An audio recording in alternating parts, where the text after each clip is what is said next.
Today I'm going to share a recipe that I have been practicing and I really like and I really enjoy in my vegetarian journey, and that is going to be a curry mushrooms. I like mine hot, and so it's going to have a curry base to it, right? I know most of you are used to eating mushrooms that are just stir-fried with no sauce on it. So this is a spin-off of that mushroom dish. I picked these mushrooms up from Sam's Club. This is baby bella mushrooms. I really like them because they are inexpensive. They are under $4 for all that. So one thing I found out is that when I got on a journey to eat mushrooms, it was something new that I'm trying to incorporate into my diet, and I did not know how to wash the mushrooms. I did not know how to properly store the mushrooms and how to wash the mushrooms. You want your mushrooms not to be moldy, so when you buy your mushrooms, you want to keep them dry. I just keep them in the same pack and I put them at the top shelf of the refrigerator. Initially, I was putting them at the bottom, but mushrooms do not need to be in a very cold place. They're gonna mold, so you keep them at the top shelf of the refrigerator. They actually last for a long time if you don't put moisture in them. These are the baby bella mushrooms, like I said, and you can use any type of mushrooms that you like to make this dish. Let's go into the washing of the mushrooms. So make sure you have a coriander that can drain the mushrooms. They tend to have a lot of soil, so use cold water. They're very delicate, so you have to handle them with care, otherwise they'll crumble. And all you do is the sink, well, better, and just very gently clean them. You cannot press them too hard because they'll crumble. Okay, so just like that. I have that. It's draining. That way you're able to see what dirt is coming out of there. And so we just run cold water through them and just gently rub them with your hands. You don't have to soak these because they'll mush up. So maybe about 60 seconds to 2 minutes here, just so that I can see what's coming out. And after you do this for about 60 seconds, your mushrooms are nice and clean. Let them drain a few minutes while you food prep them, okay? While you do other things to get them ready to cook. All right, so now my mushrooms are nice and clean, fully drained, and we are now ready to chop the mushrooms. Let me show the people how to cut the mushrooms up. So here, now we're gonna chop the mushroom. Now just chop a few just to show you guys how to do this, and then we'll come back and start the cooking. These are pretty big, so I like to cut them up into 4 cubes, 4 pieces. So all you do is, they are very soft, so you just cut them up like that. So those are 4 pieces. So that's how I slice my mushrooms. One smaller, you can just do one more rough chop. You don't need a sharp knife for this. 1, 2, just like so. 1, 2, yeah, so you keep doing that until all your mushrooms are cut up, and that's what you're achieving. Once we cook this into a curry, when you look at it from far, it will almost look like some sort of a curry. But in my vegetarian journey, I'm trying new dishes, and mushrooms are one of the best things that actually make a really good curry. All right, so I will see you guys in shortly once we start cooking.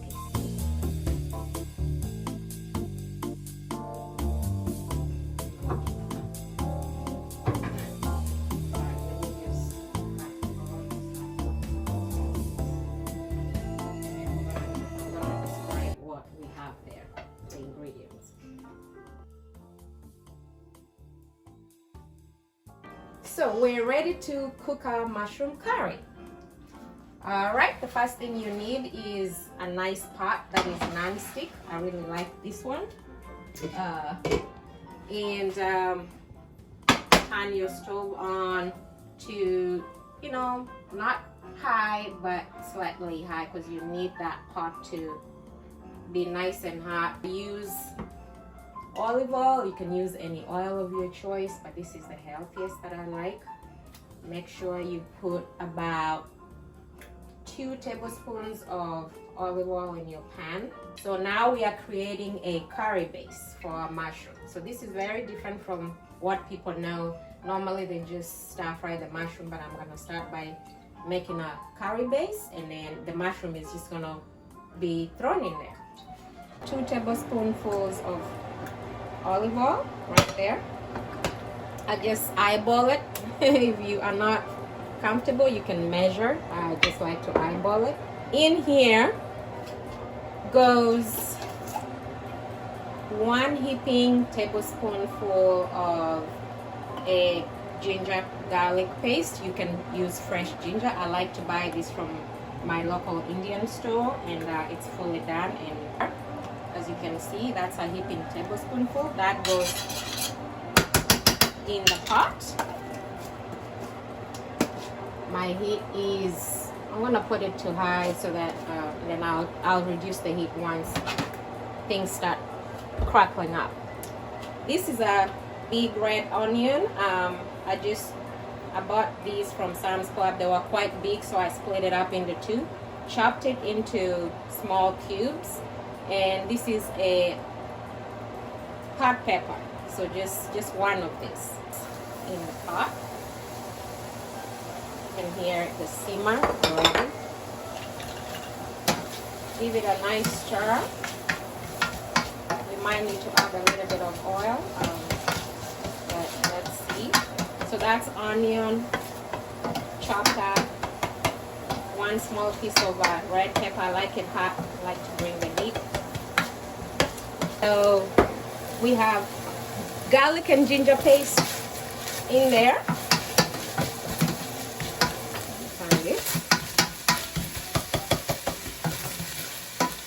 Okay, once this onion browns up just a little bit, we don't need it to be too brown because this is a vegetable. I like the onion to brown up a little bit more if I'm cooking a meat curry, but I'm trying to do vegetarian, so I don't need it to char too much.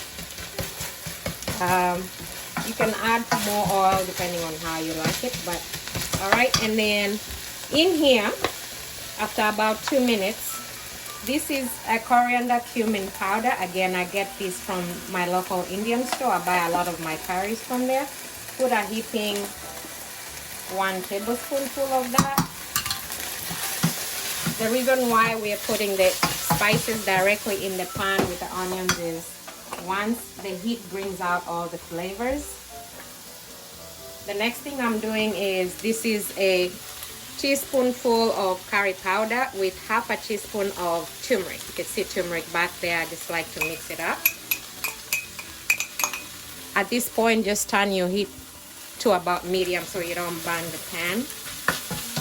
Okay, so, and what some people like to do is mix all these spices into a paste and then pour it in there.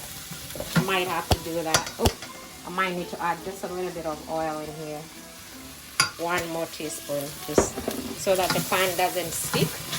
All right, so we are making, this is a curry paste here. And then the last thing we're gonna do is, since I like it hot, this is half a teaspoon, or maybe 1 tablespoonful of chili powder. That goes in there too. Okay. So it smells good. Just a little bit of water so that the pan doesn't stick. We are building our base to about maybe half a cup of hot water that I was boiling previously. So this is now beginning to cook, and it smells really good. One thing I want to do also is put 1 tablespoonful of my pink Himalayan salt in there, so I don't use a lot of salt. Maybe about one teaspoon. I know this is not a teaspoon, but 1 teaspoon, however you like to salt it out. All right, so now as you can see, the yellow spices, that yellow color is from turmeric, which I really love. Turmeric, it's very healthy for you. It's an anti-inflammatory. That was coriander. Cumin is really something that I put almost in everything. We used a little bit of the ginger garlic, the curry powder, and now for those of you who, depending on how thick you want your curry to be, you can use either heavy cream if you like it that way. If you are strictly trying to stay away from dairy, you can use a coconut milk, not cream, the milk. You can use coconut milk. Alternatively, you could just use hot water. In this case, I'm just using hot water. I'm trying to stay away from, I don't have coconut milk. Normally that's what I would put into this. So just a little bit of water in here to create a paste. All right, so at this particular point, we're going to incorporate the one whole chopped tomato. Okay, it's gonna go. All right, and you could put this before or at this particular point. It doesn't really matter, but the goal was to give the spices a nice char. And then I like to mix the mushroom curry with at least one veggie. If I had maybe, let's say, broccoli or cauliflower or something like that, but I really like carrots, so these are fresh, just chopped carrots. All right, it's going to give it more flavor. It's going to give it more nutrition. You want to eat as many veggies as you can, so this is a good way of incorporating your vegetables into the curry. The more vegetables, the better and the merrier. So at this point, we are just creating the base and just adding things, and then the mushrooms will go in there last. Okay. So that's what we have. We've created a nice little paste. What you can do is just taste your paste to see how you like the salt. Oh, it's very nice. There's a kick in there. At this particular point, we are ready to put our mushrooms in there. The curry paste has been simmering for about 2-3 minutes. At this point, we are ready to dunk our mushrooms in there. That's a lot, but that will be a meal for like 2-3 days. All right, so now we have our mushroom in there, and as you can see, I'm trying not to do too much to them. I don't want to I don't want to mush them out, basically is what I'm trying to say. To gently give them a stir. You see that nice yellow color. You see the onions in there. You see the carrots. So the more colors you incorporate, the better. If you had like bell peppers, red, green, and yellow, you could add them in here. And the heat at this particular point is at medium. Okay, so at this point we just want to give it a nice stir, and then we're gonna cover these up and let them cook. And we'll occasionally come back and just check on them and stir them to make sure that they are cooked. I usually cook the whole dish for about 30 minutes. Yeah, so at this point, let's go ahead and cover our mushrooms. You see that nice color? And what I'm gonna do is I'm also boiling more water, and I'll add maybe 1 cup of water in here just to give it some sauce. Right now there's sauce, but it's not so much. As you can see, this is a nice dish that you can use to just put over your rice, your quinoa, or some of you that love couscous. I love couscous. This can go over couscous, or you can just eat it by itself. All right, so let's go ahead and cover mushroom curry. I forgot to buy was coconut milk. Normally I'll add a heaping cup of coconut milk in there in the sauce in the beginning to make that curry base. I didn't have that, so I'm just building this using hot water.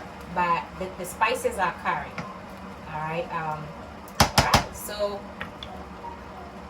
we'll come back once the dish in a few minutes to show you where everything has progressed. Hey, guess what?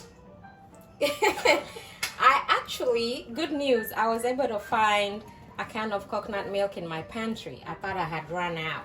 But so I went ahead and put coconut milk in there. It's a whole can of coconut milk, and I try to buy the ones that don't have any sugar added. Have look at the ingredients. This will be the one that doesn't have sugar added, and they are also the creamiest. So look at how this looks after I added a can of coconut milk. It's still simmering in medium heat. The carrots are cooking and reducing well.